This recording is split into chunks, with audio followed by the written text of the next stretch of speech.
कर जोड़ी करूँ सत सत प्रणाम, सदगौर ने कर जोड़ी करूँ सत सत प्रणाम।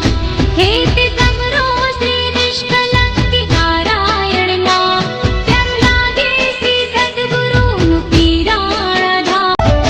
हेत तमरो श्री निष्कलंक नारायण नाम, प्यार लागे श्री सद्गुरु नु पीराणा धाम।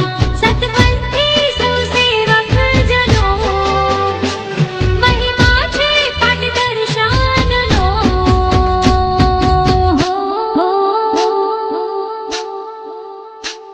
कर जोड़ी करूँ सत सत प्रणाम, सदगौर ने कर जोड़ी करूँ सत सत प्रणाम।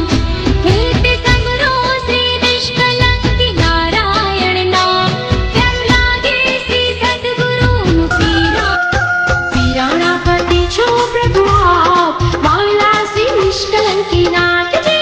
पीराणा पति छो प्रभु आप, वाला श्री निष्कलंकी नाथ जी।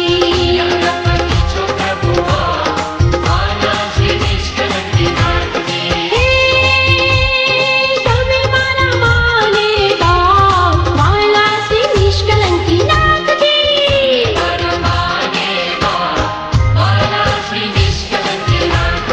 પીરાણા પતિ છો પ્રભુ